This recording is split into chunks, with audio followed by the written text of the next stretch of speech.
दोस्तों, दुर्गा सप्तशती को कौन नहीं जानता, जिसमें राक्षस महिषासुर पर देवी दुर्गा की विजय का वर्णन है। दुर्गा सप्तशती को देवी महात्म्य चंडी पाठ के नाम से भी जाना जाता है। इसमें 700 श्लोक हैं, जिन्हें 13 अध्यायों में बांटा गया है। दुर्गा सप्तशती का पहला अध्याय मधु और कैटब का वध पर आधारित है। इसमें मेधा ऋषि राजा सूर्त और समाधि को भगवती की महिमा बताते हुए मधु कैटब वध का प्रण सुना रहे हैं। ऋषि कहते हैं, सूर्य के पुत्र सावर्णी जो 8वें मनु कहे जाते हैं, उनकी उत्पत्ति की कथा विस्तार पूर्वक कहता हूँ, सुनो। सूर्य कुमार महाभाग सावर्णी भगवती महामाया के अनुग्रह से जिस प्रकार मनवंतर के स्वामी हुए, वही प्रण सुनाता हूँ। पूर्व काल की बात है, स्वारोचिष मनवंतर में सूर्त नाम के एक राजा थे, जो चैत्रवंश में उत्पन्न हुए थे। उनका समस्त भूमंडल पर अधिकार था। वे प्रजा का अपने और पुत्रों की भांति धर्मपूर्वक पालन करते थे, तो भी उस समय कुलविध्वंसी नाम के क्षत्रिय उनके शत्रु हो गए। राजा सूर्त की दंडनीति बड़ी प्रबल थी। उनका शत्रुओं के साथ संग्राम हुआ। यद्यपि कुलविध्वंसी संख्या में कम थे, तो भी राजा सूर्त युद्ध में उनसे परास्त हो गए। तब वे युद्ध भूमि से अपने नगर को लौट आए और केवल अपने देश के राजा होकर रहने लगे। समूची पृथ्वी से अब उनका अधिकार जाता रहा, किंतु वहां भी उन प्रबल शत्रुओं ने उस समय महाभाग राजा सूर्त पर आक्रमण कर दिया। राजा का बल क्षीण हो चला था, इसलिए उनके दुष्ट, बलवान एवं दुरात्मा मंत्रियों ने वहां उनकी राजधानी में भी राजकीय सेना और खजाने को हथिया लिया। सूर्त का प्रभुत्व नष्ट हो चुका था, इसीलिए वे शिकार खेलने के बहाने घोड़े पर सवार हो वहां से अकेले ही एक घने जंगल में चले गए। वहां उन्होंने विप्रवर मेधा मुनि का आश्रम देखा, जहां कितने ही हिंसक जीव अपनी स्वाभाविक हिंसावृत्ति छोड़कर परम शांत भाव से रहते थे। मुनि के बहुत से शिष्य उस वन की शोभा बढ़ा रहे थे। वहां जाने पर मुनि ने उनका सत्कार किया और वे उन मुनिश्रेष्ठ के आश्रम पर इधर उधर विचरते हुए कुछ काल तक रहे। फिर ममता से आकृष्टचित होकर वहां इस प्रकार चिंता करने लगे, पूर्वकाल में मेरे पूर्वजों ने जिसका पालन किया था, वही नगर आज मुझसे रहित है। पता नहीं, मेरे दुराचारी भृत्यगण उसकी धर्मपूर्वक रक्षा करते हैं या नहीं। जो सदा मद की वर्षा करने वाला और शूरवीर था, वह मेरा प्रधान हाथी अब शत्रुओं के अधीन होकर न जाने किन भोगों को भोगता होगा। जो लोग मेरी कृपा, धन और भोजन पाने से सदा मेरे पीछे पीछे चलते थे, वे निश्चय ही अब दूसरे राजाओं का अनुसरण करते होंगे। उन अपव्ययी लोगों के द्वारा सदा खर्च होते रहने के कारण अत्यंत कष्ट से जमा किया हुआ मेरा वह खजाना खाली हो जाएगा। ये तथा और भी कई बातें राजा सूर्त निरंतर सोचते रहते थे। एक दिन उन्होंने वहां विप्रवर मेधा के आश्रम के निकट एक वैश्य को देखा और उससे पूछा, भाई, तुम कौन हो? यहाँ तुम्हारे आने का क्या कारण है? तुम क्यों शोकग्रस्त और अनमने से दिखाई देते हो? राजा सूर्त का ये प्रेम पूर्वक कहा हुआ वचन सुनकर वैश्य ने विनीत भाव से उन्हें प्रणाम करके कहा। वैश्य बोला, राजन, मैं धनियों के कुल में उत्पन्न एक वैश्य हूँ। मेरा नाम समाधि है। मेरे दुष्ट स्त्री पुत्रों ने धन के लोभ से मुझे घर से बाहर निकाल दिया है। मैं इस समय धन, स्त्री और पुत्रों से वंचित हूँ। मेरे विश्वसनीय बंधुओं ने मेरा ही धन लेकर मुझे दूर कर दिया है, इसीलिए दुखी होकर मैं वन में चला आया हूँ। यहाँ रहकर मैं इस बात को नहीं जानता कि मेरे पुत्रों की, स्त्री की और स्वजनों की कुशल है या नहीं। इस समय घर में वे कुशल से रहते हैं अथवा उन्हें कोई कष्ट है। वे मेरे पुत्र कैसे हैं? क्या वे सदाचारी हैं अथवा दुराचारी हो गए हैं? राजा ने पूछा, जिन लोभी स्त्री पुत्र आदि ने धन के कारण तुम्हें घर से निकाल दिया, उनके प्रति चित्त में इतना स्नेह का बंधन क्यों है? वैश्य बोला, आप मेरे विषय में जैसी बात कहते हैं, वह सब ठीक है, किंतु क्या करूं, मेरा मन निष्ठुरता नहीं धारण करता। जिन्होंने धन के लोभ में पड़कर पिता के प्रति स्नेह, पति के प्रति प्रेम तथा आत्मीयजन के प्रति अनुराग को तिलांजलि दे मुझे घर से निकाल दिया है, उन्हीं के प्रति मेरे हृदय में इतना स्नेह है। महामते, गुणहीन बंधुओं के प्रति भी जो मेरा चित्त इस प्रकार प्रेम मग्न हो रहा है, यह क्या है, इस बात को मैं जानकर भी नहीं जान पाता। उनके लिए मैं लंबी सांसें ले रहा हूँ और मेरा हृदय अत्यंत दुखित हो रहा है। उन लोगों में प्रेम का सर्वथा अभाव है, तो भी उनके प्रति जो मेरा मन निष्ठुर नहीं हो पाता, इसके लिए क्या करूं? मार्कंडेय जी कहते हैं, रमन, तदनंतर राजाओं में श्रेष्ठ सुरत और वह समाधि नामक वैश्य दोनों साथ साथ मेधम मुनि की सेवा में उपस्थित हुए और उनके साथ यथायोग्य न्यायानुकूल विनयपूर्ण बर्ताव करके बैठे। तत्पश्चात वैश्य और राजा ने कुछ वार्तालाप आरंभ किया। राजा ने कहा, भगवान, मैं आपसे एक बात पूछना चाहता हूँ, उसे बताइए। मेरा चित्त अपने अधीन न होने के कारण वह बात मेरे मन को बहुत दुख देती है। जो राज्य मेरे हाथ से चला गया है, उसमें और उसके संपूर्ण अंगों में मेरी ममता बनी हुई है। मुनिश्रेष्ठ, ये जानते हुए भी कि वह मेरा नहीं है, अज्ञानी की भांति मुझे उसके लिए दुख होता है, यह क्या है? इधर यह वैश्य भी घर से अपमानित होकर आया है। इसके पुत्र, स्त्री और भृत्यों ने इसे छोड़ दिया है। स्वजनों ने भी इसका परित्याग कर दिया है, तो भी यह उनके प्रति अत्यंत हार्दिक स्नेह रखता है। इस प्रकार ये तथा मैं दोनों ही बहुत दुखी हैं। जिसमें प्रत्यक्ष दोष देखा गया है, उस विषय के लिए भी हमारे मन में ममता जनित आकर्षण पैदा हो रहा है।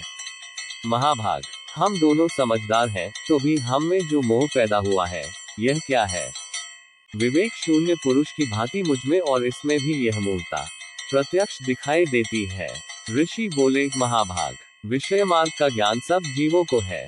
इसी प्रकार विषय भी सबके लिए अलग अलग हैं। कुछ प्राणी दिन में नहीं देखते और दूसरे रात में ही नहीं देखते, तथा कुछ जीव ऐसे हैं जो दिन और रात्रि में भी बराबर ही देखते हैं। ये ठीक है कि मनुष्य समझदार होते हैं, किंतु केवल वे ही ऐसे नहीं होते।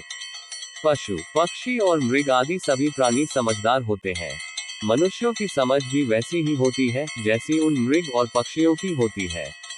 50 तथा जैसी मनुष्यों की होती है, वैसी ही उन मृग पक्षी आदि की होती है। ये तथा अन्य बातें भी प्रायः दोनों में समान ही हैं।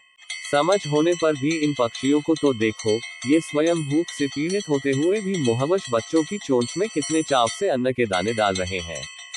नरश्रेष्ठ, क्या तुम नहीं देखते कि ये मनुष्य समझदार होते हुए भी लोभवश अपने किए हुए उपकार का बदला पाने के लिए पुत्रों की अभिलाषा करते हैं? यद्यपि उन सब में समझ की कमी नहीं है, तथापि वे संसार की स्थिति, जन्म मरण की परंपरा बनाए रखने वाले भगवती महामाया के प्रभाव द्वारा ममता में भंवर से युक्त मोह के गर्त में गिराए गए हैं। इसीलिए इसमें आश्चर्य नहीं करना चाहिए। जगदीश्वर भगवान विष्णु की योग निद्रा रूपा जो भगवती महामाया है, उन्हीं से यह जगत मोहित हो रहा है। वे भगवती महामाया देवी ज्ञानियों के भी चित्त को बलपूर्वक खींचकर मोह में डाल देती है। वे ही इस संपूर्ण चराचर जगत की सृष्टि करती है तथा वे ही प्रसन्न होने पर मनुष्यों को मुक्ति के लिए वरदान देती है। वे ही परा विद्या, संसार बंधन और मोक्ष की हेतुभूता सनातनी देवी तथा संपूर्ण ईश्वरों की भी अधीश्वरी है। राजा ने पूछा, भगवान, जिन्हें आप महामाया कहते हैं, वे देवी कौन है? ब्राह्मण, उनका आविर्भाव कैसे हुआ तथा उनके चरित्र कौन कौन है? ब्रह्मवेताओं में श्रेष्ठ महर्षि, उन देवी का जैसा प्रभाव हो, जैसा स्वरूप हो और जिस प्रकार प्रादुर्भाव हुआ हो, वह सब मैं आपके मुख से सुनना चाहता हूँ। ऋषि बोले, राजन, वास्तव में तो वे देवी नित्य स्वरूपा ही है।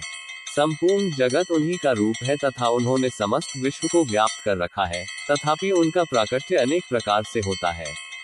वह मुझसे सुनो। यद्यपि वे नित्य और अजन्मा है, तथापि जब देवताओं का कार्य सिद्ध करने के लिए प्रकट होती है, उस समय लोक में उत्पन्न हुई कहलाती है। कल्प के अंत में जब संपूर्ण जगत एक अर्णव में निमग्न हो रहा था और सबके प्रभु भगवान विष्णु शेषनाग की शैया बिछाकर योग निद्रा का आश्रय ले सो रहे थे, उस समय उनके कानों के मैल से दो भयंकर असुर उत्पन्न हुए, जो मधु और कैटब के नाम से विख्यात थे। वे दोनों ब्रह्मा जी का वध करने को तैयार हो गए। भगवान विष्णु के नाभिकमल में विराजमान प्रजापति ब्रह्मा जी ने जब उन दोनों भयानक असुरों को अपने पास आया और भगवान को सोया हुआ देखा, तब एकाग्रचित होकर उन्होंने भगवान विष्णु को जगाने के लिए उनके नेत्रों में निवास करने वाली योग निद्रा का स्तवन आरंभ किया। जो इस विश्व की अधीश्वरी, जगत को धारण करने वाली, संसार का पालन और संहार करने वाली तथा तेजस स्वरूप भगवान विष्णु की अनुपम शक्ति है, उन्हीं भगवती निद्रा देवी की भगवान ब्रह्मा स्तुति करने लगे। ब्रह्मा जी ने कहा, देवी, तुम ही स्वाहा, तुम ही स्वधा और तुम ही वशकार हो। स्वर भी तुम्हारे ही स्वरूप है। तुम ही जीवन दायिनी सुधा हो। नित्य अक्षर प्रणव में अकार, उकार, मकार इन तीन मात्राओं के रूप में तुम ही स्थित हो तथा इन तीन मात्राओं के अतिरिक्त जो बिंदुरूपा नित्य अर्धमात्रा है, जिसका विशेष रूप से उच्चारण नहीं किया जा सकता, वह भी तुम ही हो। देवी, तुम ही संध्या, सावित्री तथा परम जननी हो। देवी, तुम ही इस विश्व ब्रह्मांड को धारण करती हो। तुमसे ही इस जगत की सृष्टि होती है, तुम ही से इसका पालन होता है और सदा तुम ही कल्प के अंत में सबको अपना ग्रास बना लेती हो। जगन्मयी देवी, इस जगत की उत्पत्ति के समय तुम सृष्टि रूपा हो, पालन काल में स्थिति रूपा हो तथा कल्पांत के समय संहार रूप धारण करने वाली हो। महामोह रूपा, महादेवी और महासुरी हो। तुम ही तीनों गुणों को उत्पन्न करने वाली सबकी प्रकृति हो।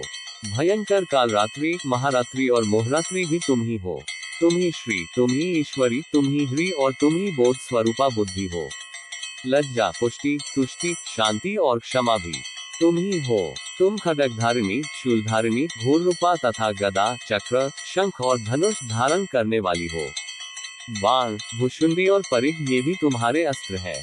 तुम सौम्य और सौम्यतर हो, इतना ही नहीं जितने भी सौम्य एवं सुंदर पदार्थ हैं, उन सबकी अपेक्षा तुम अत्यधिक सुंदरी हो।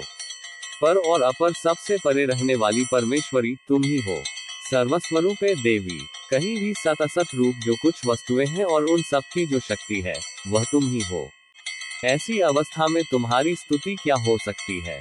जो इस जगत की सृष्टि, पालन और संहार करते हैं, उन भगवान को भी जब तुमने निद्रा के अधीन कर दिया है, तब तुम्हारी स्तुति करने में यहाँ कौन समर्थ हो सकता है।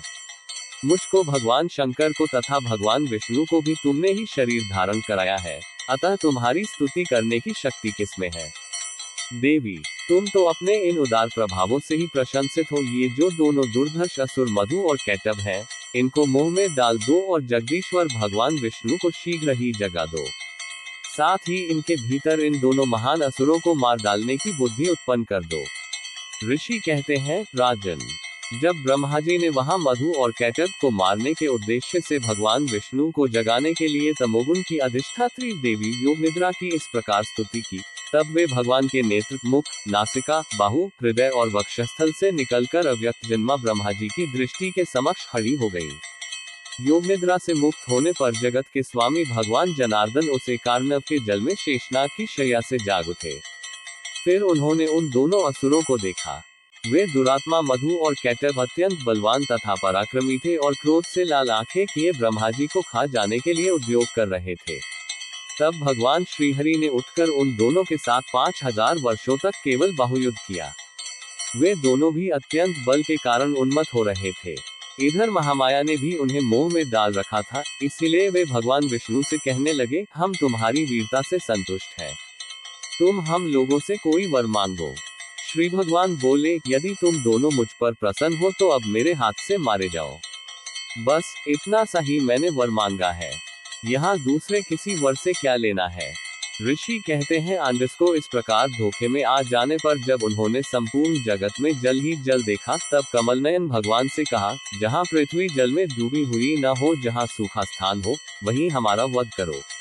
ऋषि कहते हैं, तब तथास्तु कहकर शंख, चक्र और गदा धारण करने वाले भगवान ने उन दोनों के मस्तक अपनी जांघ पर रखकर चक्र से काट डाले। इस प्रकार ये देवी महामाया ब्रह्मा जी की स्तुति करने पर स्वयं प्रकट हुई थी। अब पुनः तुमसे उनके प्रभाव का वर्णन करता हूँ, सुनो।